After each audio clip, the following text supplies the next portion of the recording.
Broadcasting from the city of brotherly love, Philadelphia, to around the globe. You're listening to Shark Bite Biz, your exclusive place for business strategy, sales, marketing, and tech in the roaring 20s. And now, here's your host, David Strausser.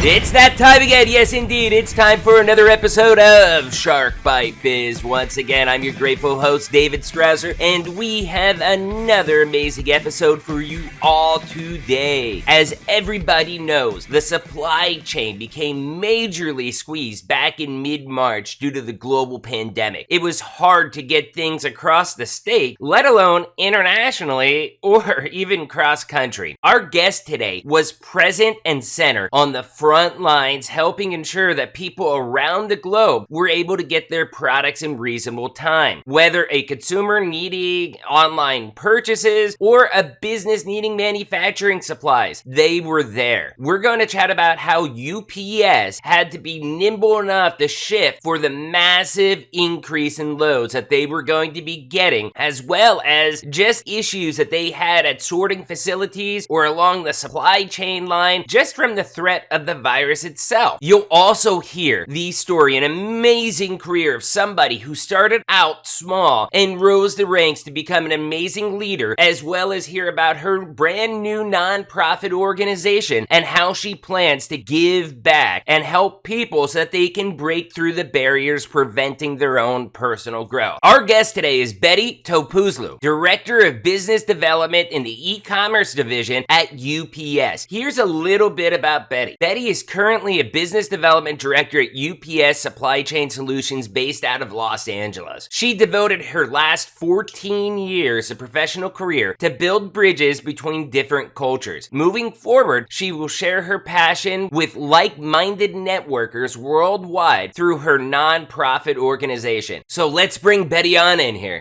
Business strategy.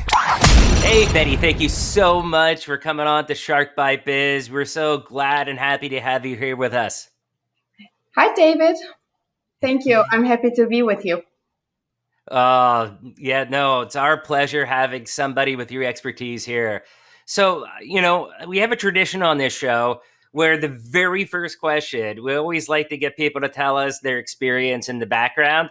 So go ahead. Let's hear. Who are you?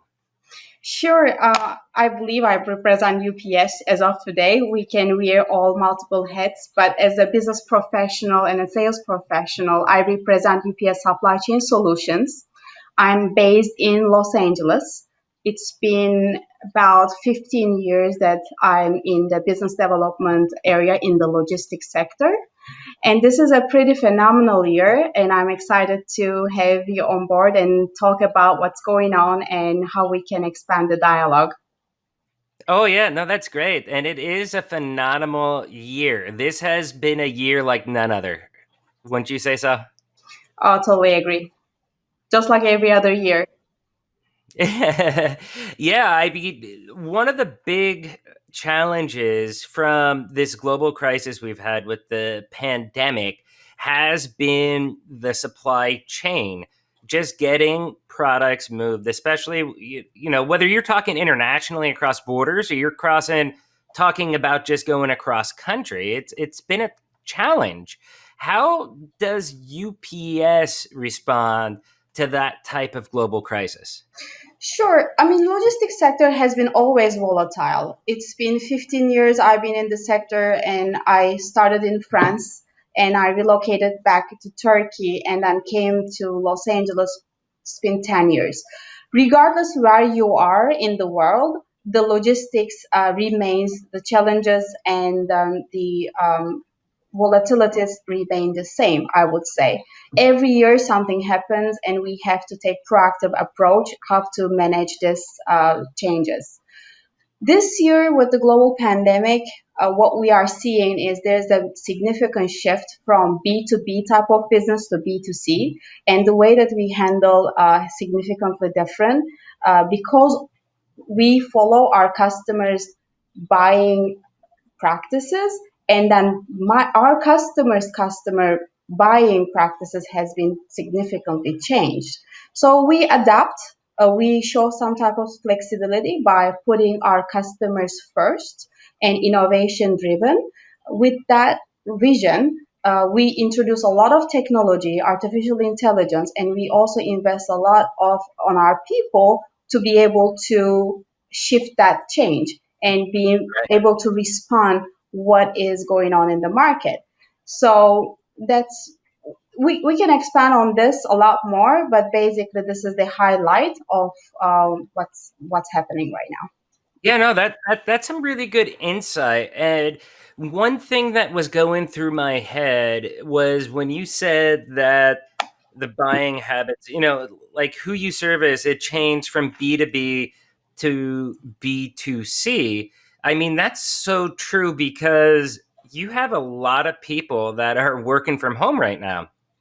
So Yeah. maybe they're doing B2B, but it's almost like B2C because maybe, it's being shipped to someone's house instead of to an office building like it was before.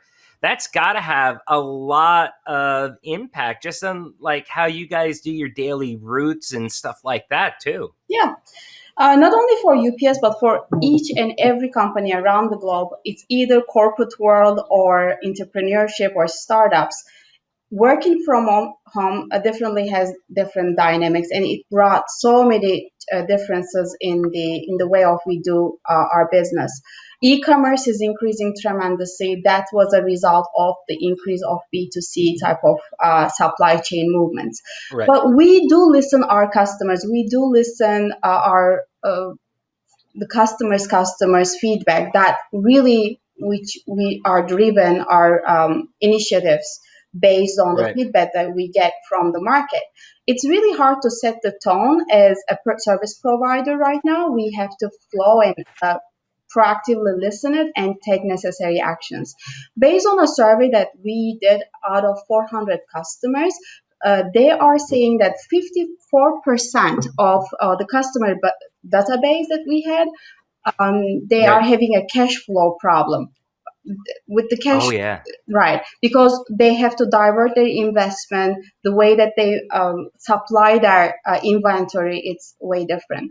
43% of our customers, they have to rebuild their customer database, and 29% of their customers consider inventory replenishment, which is a major concern for them.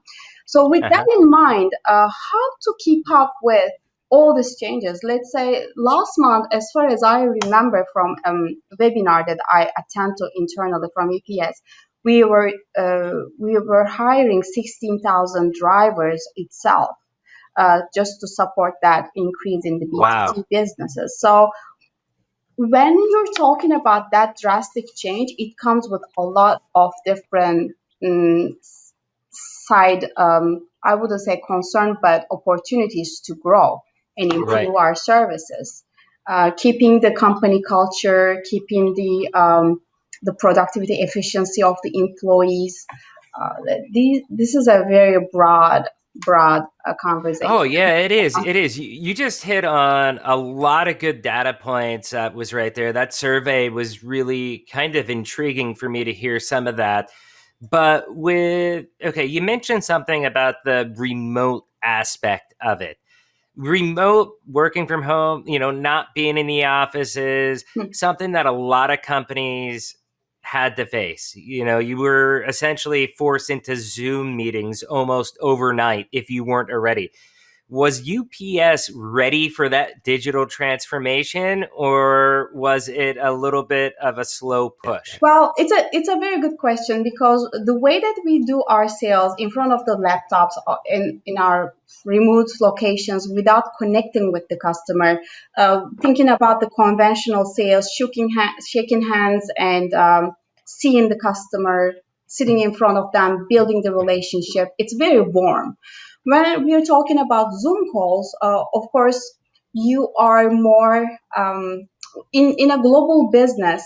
We can connect with anyone right now, correct? So we can have a Zoom call someone from China or someone from down the road. it doesn't really matter right now. Right. So it comes with some side effects, but it's not necessarily negative. I'm an old millennial and I'm an optimistic. It meaning that I'm Old not millennial. yeah, My I'm not boss calls me waiting. an old millennial too, and I said I am not a millennial. I am a zennial. Okay, A that's the zennial. first time I'm hearing. Anybody born, I think it's like 79 to 84 or 85, you're a zennial. Okay, That's what I am. okay, Sorry, I'll have call to the get that out Zenial there. David. Perfect. Yeah. So, as an old millennial, I would say we adapt really fast and we Oh yeah. understand and we are very tech savvy. Right now, there is a big push in the our more matured generation getting retired. We Mhm. are expecting significant amount of retirees within our world in UPS as well. So right now, with the new technology induction, we don't necessarily need to employ a lot of people, especially in the logistic. You tend to see a lot of digital freight forwarders. They are Right. relying more on the technology more than people, but logistics is very complex. I don't know Oh yeah. how you can manage everything from A to Z, from the PO management coming to shipping, transportation via ocean and air, having custom brokerage procedures, and delivering to final mile delivery. There are so many variables, especially with the Right. growing e-commerce businesses. The traditional way or conventional way of doing logistics significantly different. And right now, to your question, how to sell remotely, I feel very comfortable personally, if you ask me, and I speak with a lot of sales professionals and a lot of the customers. I think we adapted way better than I expected. Oh yeah. The world is becoming global with all the different time zones. Everything is connected virtually anyway. Yeah. We accept or not. So me being optimistic, old millennial, I understand current challenges, but how we can solve and how we can find solution to the problem. So UPS changed the abbreviation to United Problem Solvers. This is a perfect situation. We have a lot of Right. problems to solve. Yeah, no, I mean that's great. And what you're saying, I mean, I think it's pretty cool. It seems like on the outside, looking how UPS responded. I mean, I order a lot. I work from home even before all this stuff started.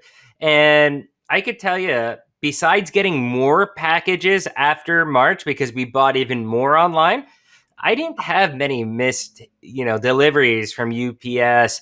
And I think that's really cool because it showed how, I guess you could say, kind of nimble and flexible you were in a global pandemic to where you were able to ramp up to meet demands with very little delay, I think. I mean, is that how you Yeah, see it? I'm yeah. sure inside it was much more frustrating, but from the outside as a consumer, it seemed like it worked to me. I wouldn't call frustration. We love what we do. Hmm. This is the core of what we do. To be more specific, we employ about 450,000 employees around the world. And you think Wow. of, we deliver 75 million packages a day. Wow. 75 million a day. That is an astounding number. I would have never guessed that. So we employ, of course, we own our own airlines. UPS Airlines is the ninth Right. largest airline in the world. It's just a cargo freighter. We just ship cargo, not passengers. Um, Although I'm sure people have tried. I tried. There you go. There you go. Because sometimes people say, "How did you relocate back from Europe to United States?" I said, "Yeah, I work for UPS, so overnight express." Must make it easier to move things through their freight. So, to your question, it's a very much honor, and I love what we do, and it's very meaningful to me because we deliver, we enable commerce. through all our network. This is pretty phenomenal. Everybody's working genuinely, and there's a lot of expertise in it. I've been with the company for the last 15 years, but I'm a baby compared to others. I can tell. From our drivers to our upper management, you hear a lot of 30 years in business, 45 years in business. So this is the environment that I am in. And with all this knowledge, wisdom, and expertise, I'm surrounded with good hearted and hardworking, intelligent people, and I'm growing every day. So every challenge that we overcome, it helps in my personal growth and my business growth. Mhm. With that knowledge, I can transmit and I help our customers every single day. That's great, and that's really, I think, what people here at Shark Bite Biz really, want to hear from people like you at a great organization like UPS. How you're doing that really to advance good, help people out. I mean, there's a lot of people that are in tough positions right now, and it's hard to get different supplies. It may be something that's unique and hard to get, but they're able to rely on a company like you guys to figure out the hard work to get it to their house or their business. I mean, Right. essentially. Oh, sorry, go ahead. No, the key accomplishment and learning of this year, probably by talking over hundreds of customers, Mhm. it's very crucial to segregating your eggs into different baskets, so minimizing Yeah. the risk. If you supply only from one region, one specific vendor, you most likely want to segregate those and expand globally. So the global commerce becoming more and more Mhm. crucial, and having multiple resources. So one of the key concern was the customers. They were not feeling that they have a good source for reliable alternatives. How Okay. do we create those alternatives? It's being open-minded, being open to change, of course, being flexible Oh and yeah. being proactive. Yeah, that was No, that's great. I mean, it sounds like UPS is actually a leader, a good example of leading, during a global pandemic, and just, how you've been able to do all these things remotely or digitally and stuff like that. And you've addressed a lot of those challenges and also some of those opportunities as well too. So right. that's pretty good. Now, let's get into the business, I guess, more personal business side as far as you as the individual, because that's also a really good story. And I really love to know. I mean, what inspires your passion about your profession with UPS? Well, thank you for asking. As I mentioned, Yeah. what we do is very challenging in 724, right? It never Mhm. stops. If you don't like what you do or you don't love what you do, it's really frustrating. It can be, and it cannot be sustainable for long years. As long as you you are passionate about enabling the commerce or helping others as a servant leader, then you kind of gain some type of longevity in your professional career. In personal life, I've been always fascinated by networking. I'm a people Right. person. That Yeah. networking skills that I developed throughout the years, I considered myself as a trade ambassador, and I love building bridges between different cultures through commerce, through art, through ideas. That was the vision and passion that I had for the last 15 years, but also it Okay. comes from the childhood, right?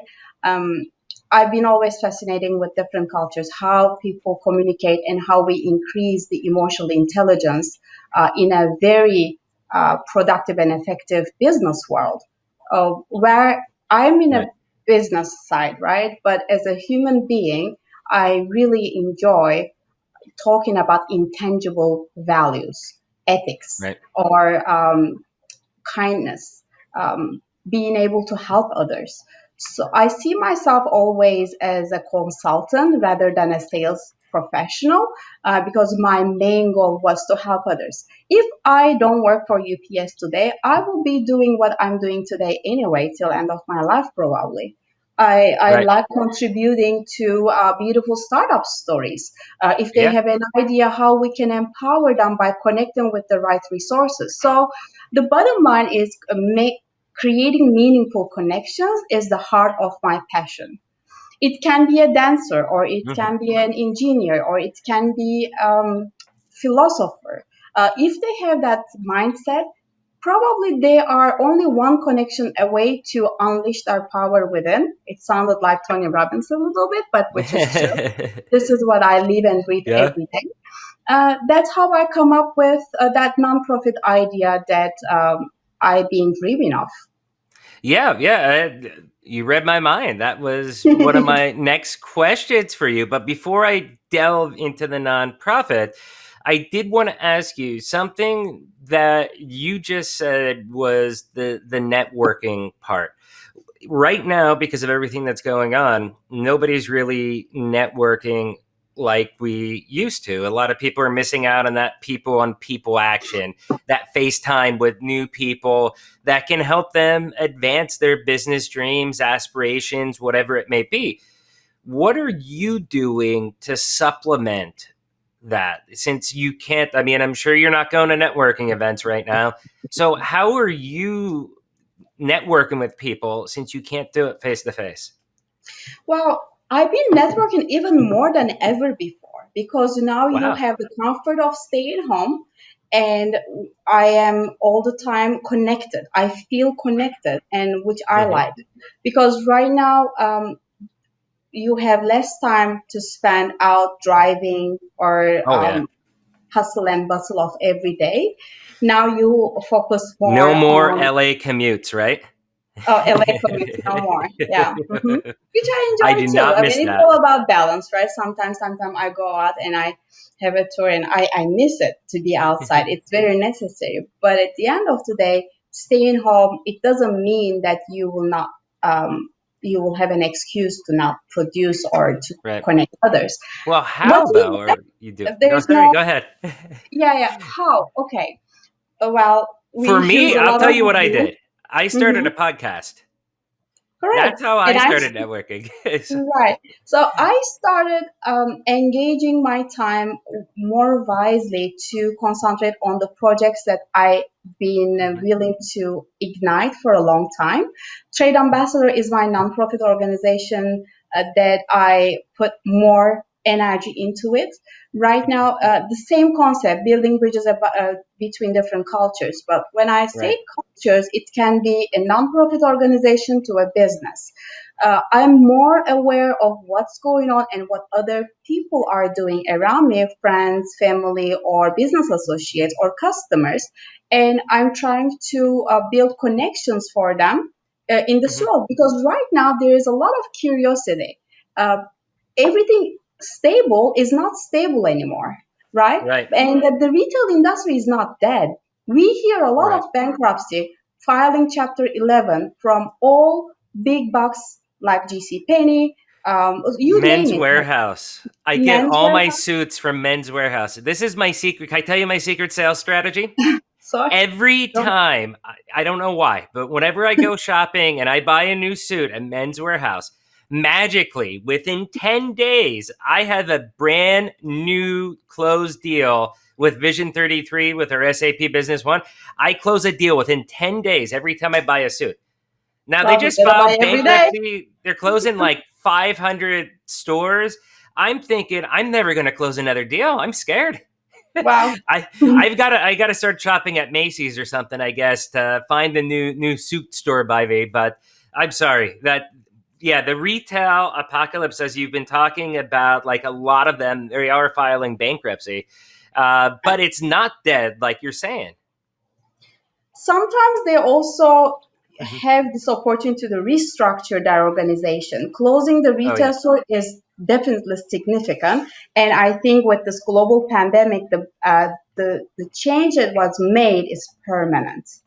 It's right. not temporary. So that was the story of the companies that they resisted to change a couple years ago. I can give you an example like Toys R Us, for example. They Yeah. resisted the change, managing their online sales by themselves. So they outsourced through Amazon or through other marketplace, and then they lost the control and they filed bankruptcy a while ago, Hmm. before even the pandemic. Now they are trying to come back, of course. So who to blame? I mean, are you gonna blame the shareholders or the over customers, or are you Right. gonna blame that there was a lack of understanding of digital transformation, including the cloud computing, or wrong tactics on macro social and global issues? Like, who to blame? Really? No, Yeah, nobody. Nobody. I have two comments, and then I definitely want to start talking more. We'll change the topic then and start asking about this nonprofit. That's amazing. But I'm thinking two things. With me, I work in ERP, and I can tell you that I'm getting opportunities for businesses that in a traditional business world, like Mhm, think if it was 2019, they would not buy ERP. They would, but they'd probably be 2 or 3 years away from purchasing it. They're mhm, now contacting us because their retail stores close. They aren't doing any more in-person sales or very limited.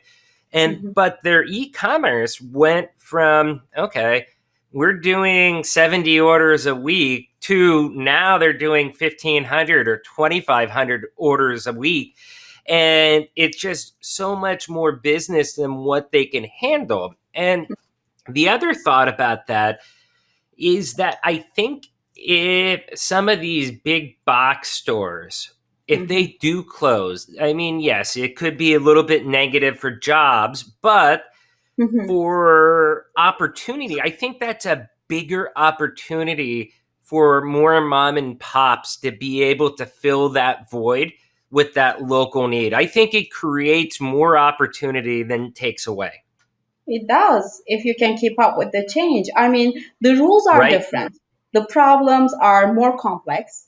We need some counterintuitive leadership here, and apply some strategies to keep up and being ahead of the curve, I think. Yeah, And of course, yeah. you, like all entrepreneurs, you don't know what you don't know sometimes. It's always good to consult some subject matter expert and professionals like us, Oh, because yeah, we are in the definitely. business. We are breathing and living every day for many years. There's a lot of Mhm. expertise over there. Trust and pick up the phone and reach out to some subject matter experts. We have on our website, ups.com/supply chain. You can reach out to any professionals and ask for guidance, not only for UPS, but there's a lot of very experienced logistic professions out there, not only for supply chain, but in any sector. I Mhm. believe it's time to discuss, it's time to brainstorm, it's time to Oh, yeah. create, curate, and connect. Oh, I think definitely. that's the time. Well, how about this? How about we connect right now about talking about your nonprofit organization, Mm, which really does an amazing job of empowering strategic partnerships worldwide, right? right, that's where the heartbeat it really goes fast here. Um, Okay. where to start? Okay. As a background, I quickly passed about my background, but I used to be a dancer. I'm graduated from a ballet school. I did ballet for 21 years. After going into logistics and supply chain, it was a drastic change. Yeah. I see my mission is I have to feel often that I have to challenge myself by leaving my comfort zone. And that was one of them. Starting in logistics, understanding the ins and outs, having some experiences globally in different countries. So basically, I sold UPS in three different continents, in four different languages. That's pretty Wow. unique. It's very worldwide, and I'm very proud of this accomplishment. It wasn't easy, You but it should was be. totally That's worth great. totally worth it. And we are in UPS, we are in global business, so it totally makes sense. The back having the Mhm. intercultural background, it totally fits into it. But side of my hard, it was still belonging to the arts area, dancing, Right. art, and everything. We are in a big box, right? In any corporate, it's all tangible, type A personalities, all about A business, lot of all red about the tape. bottom line. You know what I'm talking about. And Yeah. when it comes to the art area, it's all about intangibles. It's all about values or the value that you create that you don't see right away. So Right. it's totally different. And I always wanted to connect those two different worlds, and I wanted to be a connector in between them. So how I'm Okay. gonna do that? I started my social project back in 2016, and we had a launch in Los Angeles, supported by UPS, by United Way, by a couple other companies that supported this leadership or social Right. project called Trade Ambassadors. When I submit my Hmm. TED Talk request, and I was like mentioning that the core of finding peace or creating values is to enable people and enable projects. How to do that? Hmm. That's the idea. That was the foundation that I come up with. And UPS is a foundation as well, right? We have Right. a division of UPS that totally concentrates and focuses on the sponsorships, on the contribution, getting back to community, and creating that value. I've been fascinated by that, and then I realized there is a gap. The gap is between people in corporate, how we can raise an awareness to represent your corporation, but going out there in the communities and connecting with the right resources and Right. channeling the resources to empower them. I will give you an example. Right now, I'm currently empowering or supporting a project called Beyond Walls. There is a very talented French artist called Saipem. He came up with this project. He is basically producing his own ecological paint, and he does Oh. amazing painters on the green areas, right? But I'm talking about 5,000, 6,000 square feet area. This project started Right. at Champ de Mars in Paris, right under the Eiffel Tower. They closed that area for him for 2 weeks, which is unheard of. This is the Wow. first time in the history that they are closing that area, which has 33,000 visitors a day. Yeah. That started right there. And the goal of this project is to create the biggest human chain in the world. So he is having a world tour which will take place for 5 years. We are connecting him. Of course, this artist, he's amazing in what he does. But Right. coming back to financials or supporting financially his project, how he's gonna deal with it. So he needs Hmm. trade ambassadors like myself or like many others who has this consciousness. Uh, I was able to connect this artist with UPS to Right. get a global sponsorship. So this is how we started That's in cool. Turkey, for example. So, and I was telling myself, if I'm able to do that, I have connections, business associates in other companies like Coca-Cola, Accenture, Facebook, Hmm. Google, Microsoft, wherever. So if I'm able to be in a trade ambassador connecting that project with my company to get resources, why can't you? So I was also having a mentorship program and the being a role model kind of thing in this, and it's a true pleasure. So that's my passion. That's really Yeah. seeing that fruitful results of Making passionate connections. people. Yeah. Exactly. So, just to be clear, what is the name of the nonprofit organization? It's called Trade Ambassadors. Trade My Ambassadors. website, Okay. right, That's what I right. thought, My but I wanted to website will be. clarify. Mhm. And My website will be on pretty soon. okay, and with Trade Ambassadors, that is with you personally, not with UPS, correct? Correct. Okay. And this also empowers it, of course. Yeah, yeah. That's why So, it's a non-profit organization. oh yeah, no, that's great. How can people reach out? Well, I guess before we get to that step, Now, we heard the story of the artist, but what other type of connections do you have available? Like, think about the people that would listen to the show, small Yeah, business owners, stuff like that. What kind right. of resources do you have available? Absolutely. The resources are infinite. There are 7 billion people in the world, and I believe with this connectivity in the world, we just need to reach out. To answer specifically to your question, it's a Yeah. complex one, but I will try to be more specific. Everybody has connections, right? You know so Right. much. And if you have this mentality and awareness and consciousness and the goodwill to help others, you will enable your network for the benefit of others, right? Oh, yeah, That's definitely. exactly what I'm talking about. This is the project that I ignite. Usually, I've been fortunate to be surrounded by the people that they are genuinely Hmm. involved to support each other, and it contributed a lot of my success. Hmm. And thanks to their connections or thanks to their empowerment, I am where I am today, and I feel Hmm. very fortunate for that. That's why I would like to pass along to younger generation or people who they have a passion, they have the idea, they have the innovation, but they just need some Hmm. type of connection to make it happen. With Connection, guidance, yeah. correct. Oftentimes, not having that connection is the roadblock. I mean, before I got into ERP, I always dreamt of myself, I want to be in this high end tech. I want to help businesses automate systems and processes and all that fun stuff. Mhm. I had no idea how I got here. And if it wasn't for a friend introducing me to Vision 33 and SAP, never would have happened. And unfortunately, with a lot of these circles, it is kind of closed. You have to be introduced by somebody to get in there. And that's a great thing you're doing. Well, I believe it's a great thing too, and I hope it will be recognized by so many others so we can Yeah. have a global impact and connectivity in Yeah. this new So that it world. goes full circle.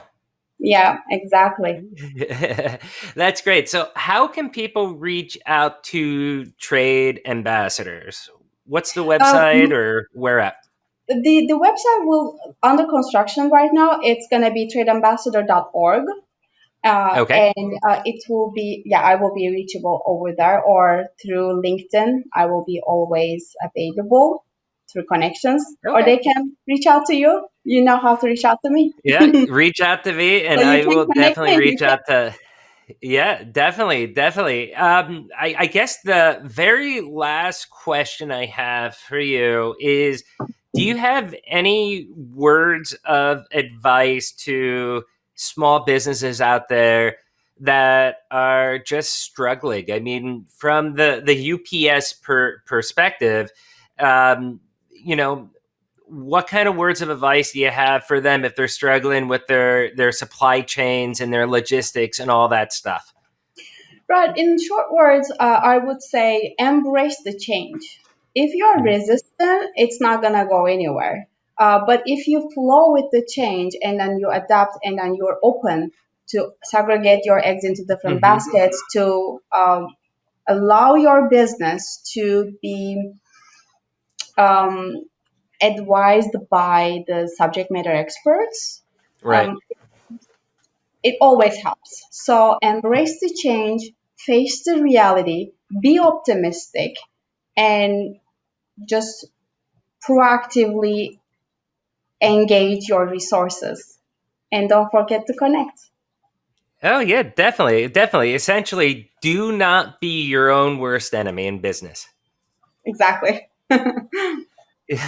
Hey, Betty, thank you so much. This has been such a great conversation. I think we have. I think you gave a lot of good information out to a lot of people. How can people get in contact with you for any reason? LinkedIn? Is there anywhere LinkedIn else is you the want them to best. go? Absolutely. LinkedIn is the best. Yeah. Perfect. So what I'll do is if you're watching on YouTube, you're on iTunes, Spotify, wherever you're listening, look in the description. You'll see Betty's name and you'll have a link there to her LinkedIn page. I wish to be overwhelmed with the requests.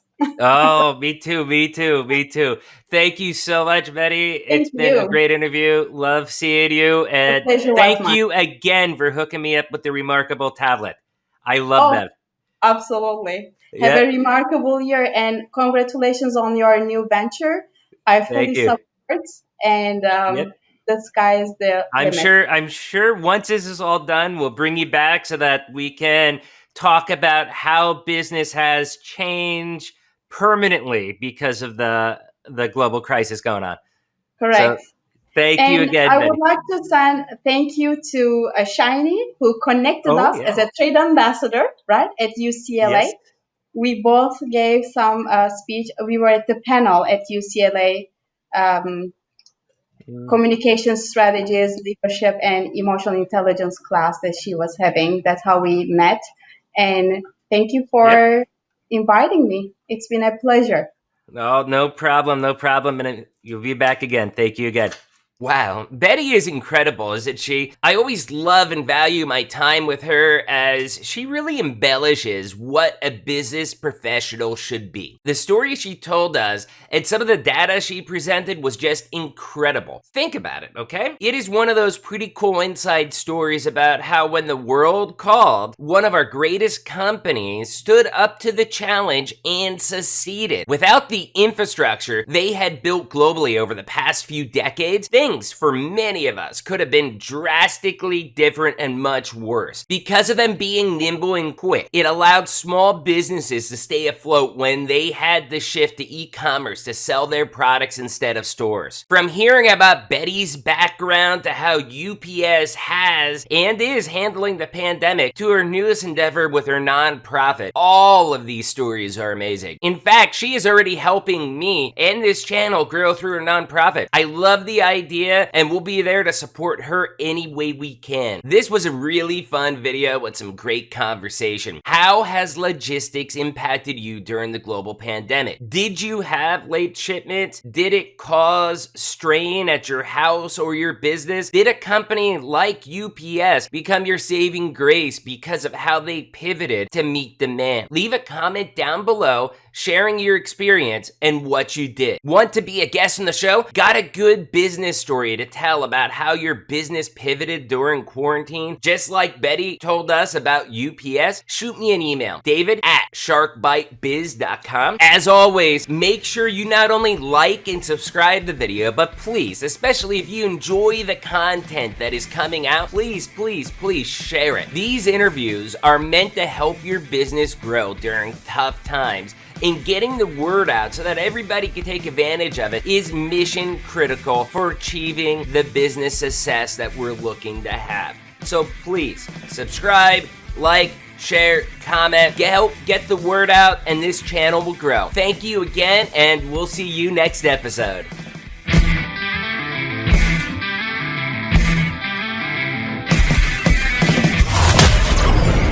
Thank you for listening to Shark Bite Biz.